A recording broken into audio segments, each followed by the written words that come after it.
Couple loads for you guys. Welcome back to Cabin Vapors here. It's a little vapey here in the vape layer. And today I'm going to be doing my rebuildables video. I'm going to be wrapping a coil. I'm going to show you all the tools I use, the methods I go through, and show you how it vapes here at the end. So I'm going to try to get an ohms resistance within a 1 to 2, aiming more for the 1. So you'll see the methods I use. You'll see how I go through it.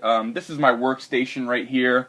I don't have an up-close camera to angle down to show you precisely what I do, so I'm going to have to work up here and show you how I wrap, how I wick, all that stuff. So bear with that. That might be a little bit more difficult than having an up-close camera, but I'm still working on that. I'm trying to continually to improve my channel and make it better for all you viewers out there. So hopefully you like some of the small improvements that I've added so far. Alright, so now I have the tools of the trades here all set up here for you. I'm going to go through all of them that I have here that I'm going to use today for my rebuilds. Now, I already made a video, my Let's Talk Rebuildables, where I go through all the tools that I could possibly need and use for rebuilding different types of coils. So, today I just kind of condensed it and I'm going to show you the tools that I'm going to need for wrapping this type of coil. So, let's go through them. Just a standard pair of pliers here for pulling, gripping, stuff like that. A pair of needle nose pliers for heating up your coils, which I will show you later. A pair of cutting pliers for just cutting pieces of Kanthal, long pieces of Kanthal. Your actual Kanthal, which I have here, is 30 gauge. Just round Kanthal, not flat ribbon, nothing special like that. You're going to need a certain gauge screwdriver. Now, I picked one that's just a standard gauge. I think this is maybe 5/32 of an inch or 1/16. Around there, that's your standard size for wrapping just regular standard coils. Now, you can get smaller gauges for wrapping nano coils and micro coils, things like that. But today, as I said, I'm just going to use the standard gauging. A pair of nail clippers, and the reason why I have nail clippers down here, as you've seen in my other video, is to snip the small pieces of Kanthal out of my rebuildable, which I will get to here in a second.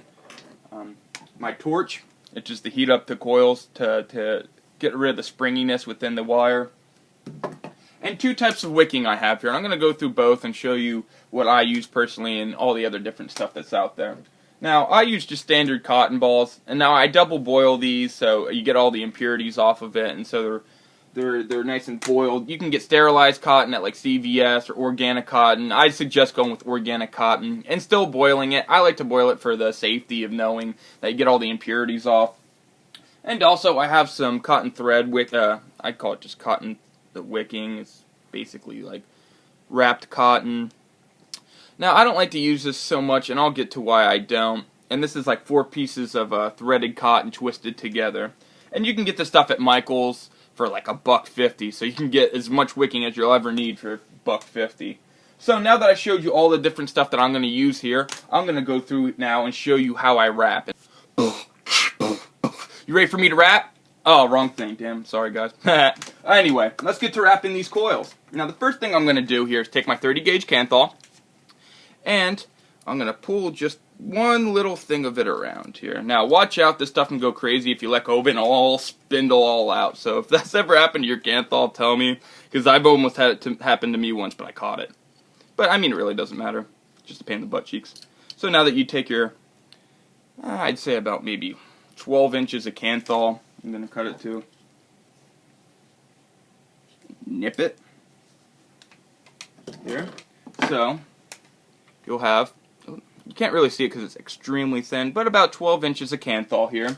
And what I'll do first is, as I said before, I'm going to take my needle nose pliers, put my Kanthal, the very tip of a piece of Kanthal in here, try to stretch it out so it's not going to burn my hand when I try to torch it. Try to get some of the bounciness out of it, and torch away. And you might see this in the video here, and it'll get red hot glowing, and it'll kind of look like it'll melt. The wire looks to lose its springiness and kind of melt a little bit. That's just to get the tension out, to get all the springiness from wrapping the coil. So when you're wrapping them nice and tight, they don't separate and have extra springiness in them. So that's the reason why you blow torch your Kanthal wire here, so you get the springiness out. And when you're wrapping your wires, they don't spring apart on you as easy. So that's the reason why you got to blow torch. Now, with your little screwdriver here, what I'm going to do is I'm going to take a certain length of this Kanthal, about 2 inches. I like to leave a pretty good long lead, and I'm going to wrap about, I'm going to say about 8 to 9 wraps. So what I do is I usually fold it in half here, so I have it folded like right over there so you can grip both pieces. I put a thumb on the one lead, and I pull the one up. And very finally, I put a little bit pressure on the lead. Don't put too much pressure on the lead, because if you pull it too hard, you can unwrap all of your coils, and then you have to restart. So what I do is I take a close eyeball, and I try to wrap these coils as tight as possible. Wrap.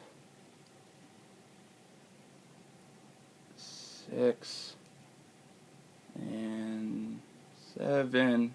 We're going to go for 8 wraps, I'm going to say, on this one. 8.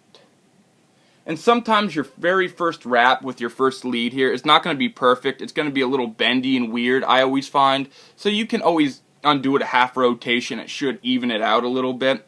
Just make sure with your other lead you make it pretty even. Now, depending on your device, and I'm going to show you what I'm working with here. I'm using the iGo-W. Now, these have eye holes where the screws go, so you can just put this Kanthal right through and screw it down, and it's nice and tight. Different ones, like rebuildable tanks, you might have to have one lead one way and the one lead the other way, so you could wrap it through different posts. Where mine, I have to have both my leads the same way to put it through the positive and the negative post. So, now I'll flatten out my wire here. I'll tidy up my coil. I'll take a good look, and I'll get a piece... I'll get my cutting wire here, and I'll cut the one lead shorter than the other. And the reason why I do that is so when you're putting them through the eye holes, you're not putting 2 of the same length ones in, because it's hard, because you have to put 2 in at the same time instead of 1 and then the other one. So that's the reason why I do that. It's a little bit smarter to do it that way. Now, in the land of lost Kanthal, I'll find that later. But I'll show you here what my coil looks like. Now, my camera's not the best, but... Yep, I got about 8 wraps there. I tried to wrap them as evenly as possible. Yeah, show you there. I wish I had a better looking camera, but you see that there's one little gap, like right where my finger is there. So they're not perfectly even at this rate. And the reason why is you're never really going to wrap a perfect coil. You can get pretty close to wrapping a perfect coil, very nice spacings. I've wrapped some pretty nice ones, but I've also wrapped some very terrible ones that I could never vape. I'd get off ohms readings, and I'm going to be doing other rebuildable videos talking about ohms, and if you get wacky ohms readings, how to correct and fix certain things. And as always, I can always answer any questions. Please check out my forum also. It's the vapecommunity.freeforums.net, and the link will be right here along with my Twitter account, and I'm going to put some other accounts right in this area. I find that helpful for a lot of you guys out there, and I'd like to thank everyone that joined the forum. I'm going to be responding back to you guys, doing some giveaway stuff, giveaway news, some exciting stuff on there, so look forward to that. So back to this coil now. Now that both my leads are straight and my coil looks pretty good, what I'll do, as I said before, is I'll take my special pair of pliers here, which are my needle nose. And now that I have my coil, right there, I'll put it in one hand. I'm going to try to do it as close to you guys as possible. And I'll try to clamp, oops, it's hard to do it on camera. I'm going to see if I can fix it up off camera here. But yeah. See, up, bounced out. It's going to be a little hard to show you guys, as I said, so I got to find my coil. Hold up. Alright, I was just having some technical difficulties, but now I have it right there in my pliers. And I have them pinched tight enough where they're tight, but not overly pinched where each coil is going to be over pinched onto the other one, and that's kind of what I'm doing now. It's kind of hard to do on camera, as I said before. Sorry that I'm off camera a lot here, but what I'm going to do, as I said, pinch these coils just tight enough where they're tight, but not too tight where they're overlapping. I don't like to over tighten these coils, where you can always fix them and spread them apart. Now what I do is I torch them here, and I'll torch the crap out of them until they're glowing real hot red. And just torch them for about 10 seconds, get the springiness out of it, and so those coils take their form, take their shape, and will stay that way. And I like to also blowtorch the leads here, so you get a nice good connection. Blowtorch those leads, and then I'll reheat up the coil head again here. Heat it, heat it, heat it. It doesn't hurt to overheat these things. Then after that, let it cool down. Put it here on my desk. And I'm going to let that cool for a second. No, it's not going to burn me quite yet, but after you have that all set up, you're going to want to take your one screwdriver that you had before, right here. Grab your coil, right here. Put it back on your screwdriver head and try to fix it out a little bit, because they're not going to always be perfect. See how that coil got tightened up a lot more? There's no uneven spaces.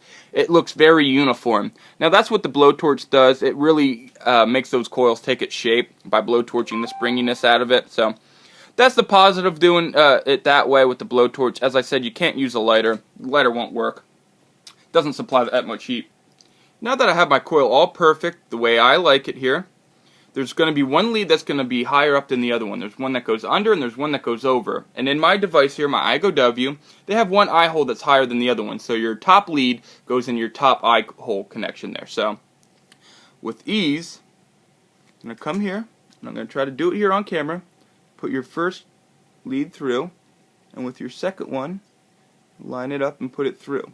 Now here's more of the difficult part. I'm going to try to do this on camera. I should have actually... I gotta grab myself another screwdriver. So always have two screwdrivers when you're doing this. One to hold your coil in your unit here, and one to screw on your top post. I didn't think ahead of time on this one.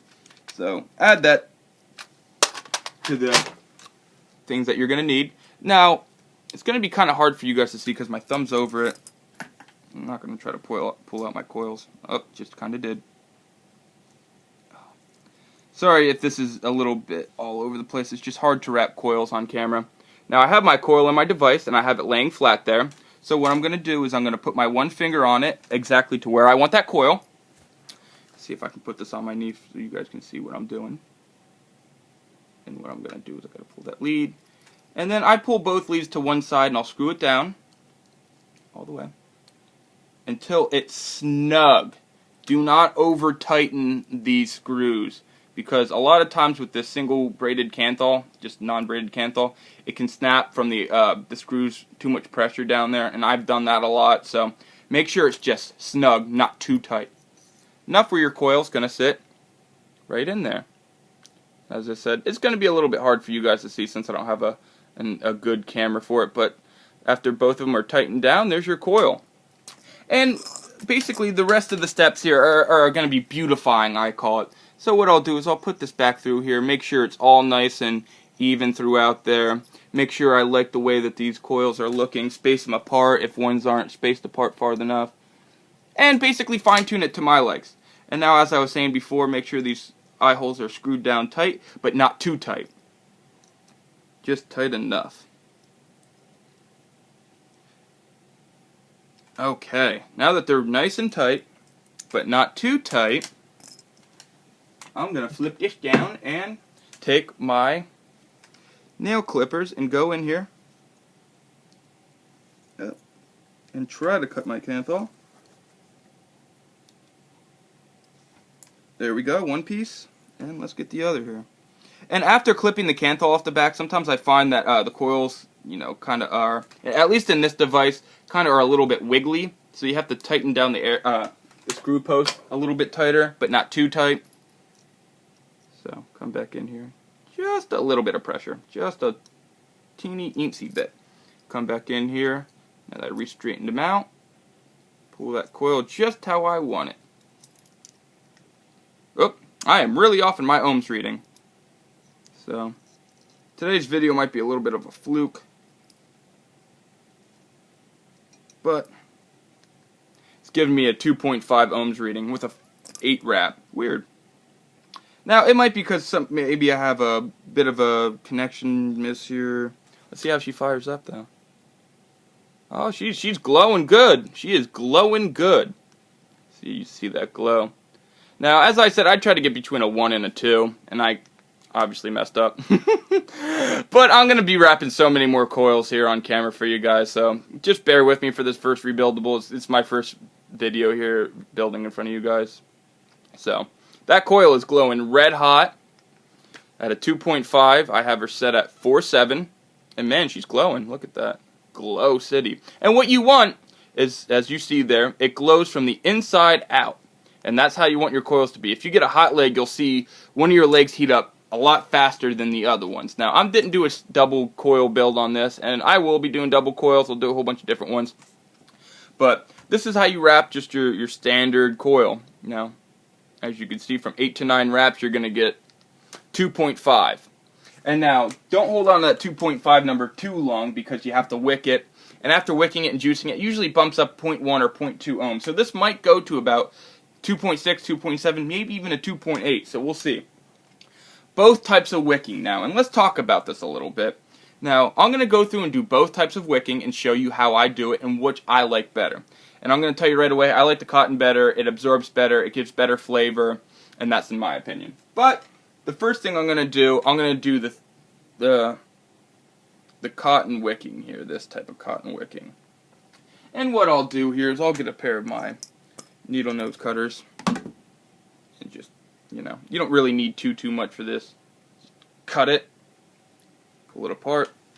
And now, this can work the same way with silica wick. You get yourself a strand of any type of wicking here.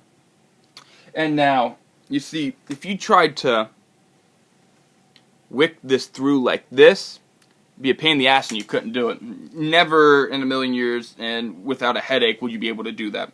So what you do here, and let me show you, is when you have your single strand of any type of wicking, silica, cotton, anything like that, fold it in half.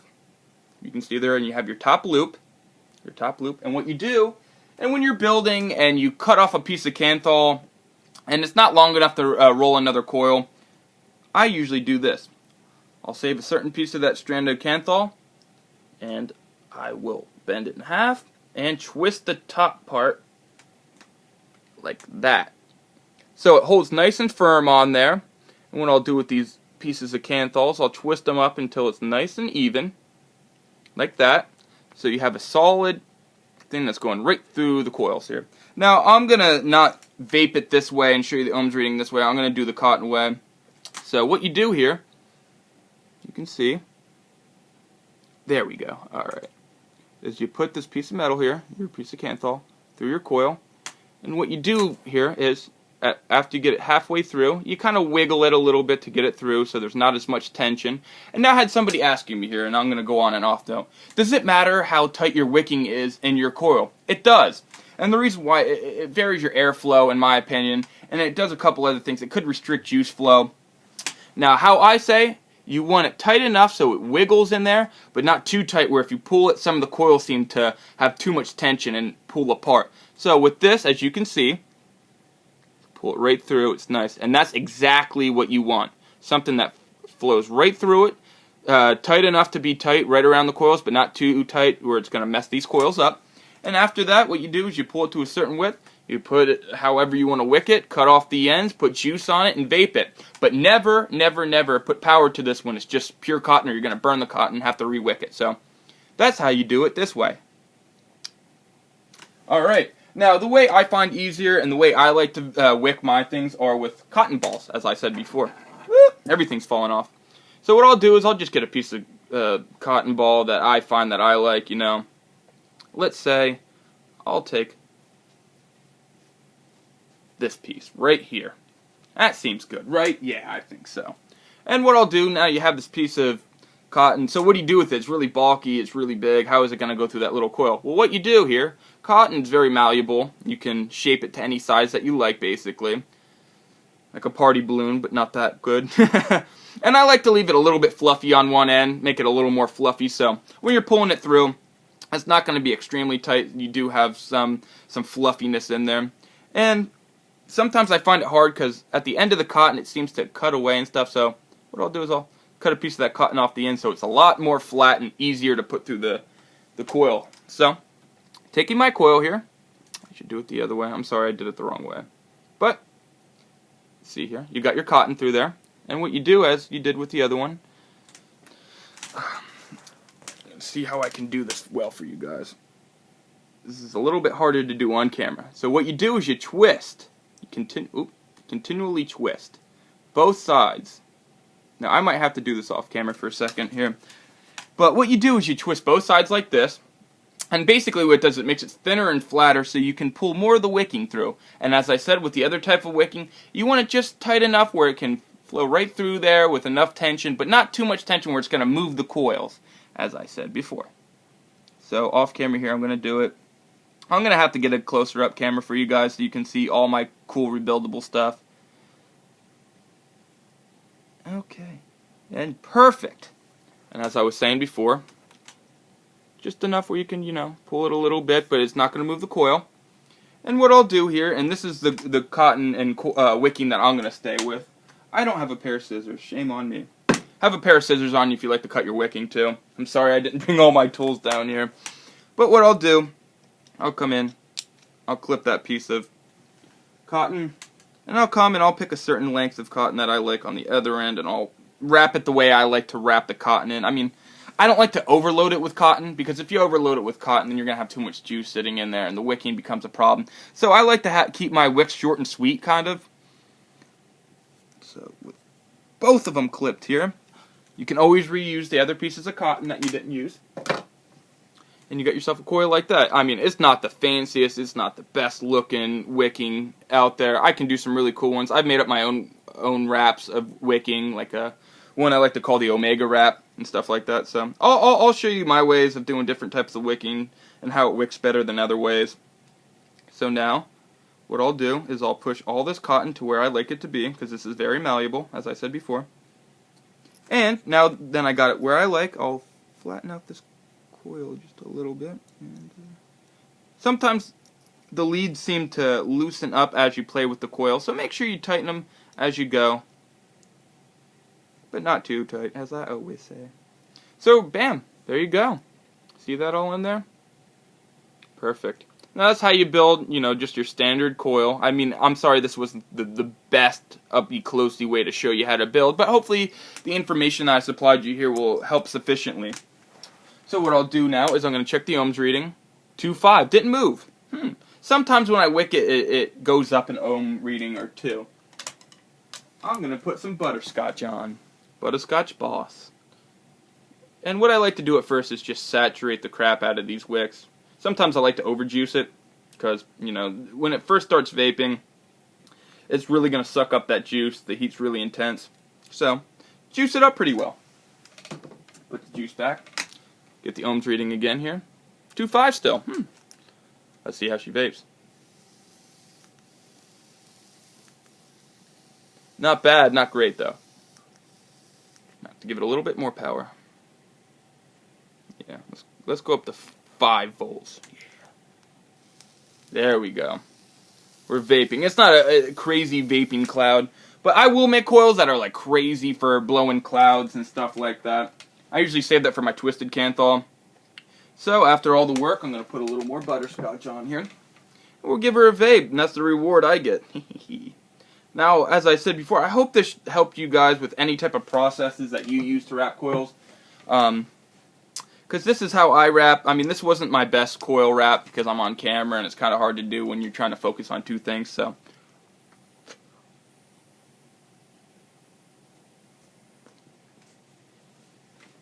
vapes well though.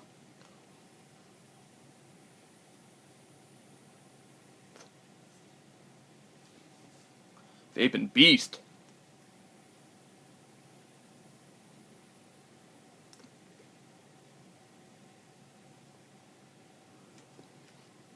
Really good flavor. Now, I'm going to talk about the wicking here for a little bit. And I'm sorry if this video is too long. Sometimes I like to make long videos because I can add a little more information.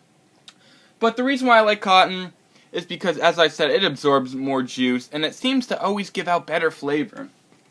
Now, with my other type of wicking here, this threaded cotton, as I like to say, it doesn't give off a great vapor production. And the flavor's not there. Sometimes it... Even when I boil it, it doesn't taste the same. Oh, excuse me. How rude of me. I need some coffee. Woo. Like everyone, I need my coffee in the morning. Yeah, that's the stuff. But let's give her another vape.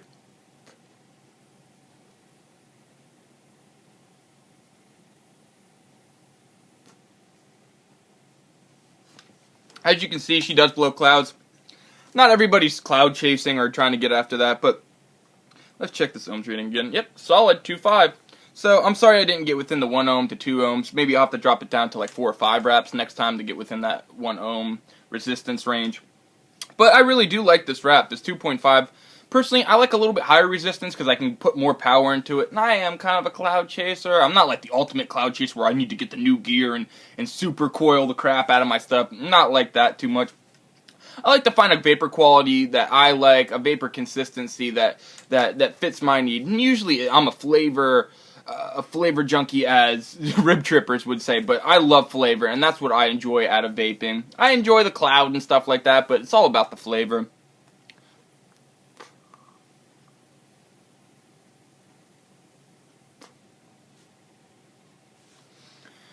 I hope you guys enjoyed this rebuildables video as much as I did. I really like wrapping these coils and going through the different processes and showing how I wrap, and maybe you can show me a couple things on how you guys wrap and what you do differently. So make sure you vape on as always, and stay tuned for more videos.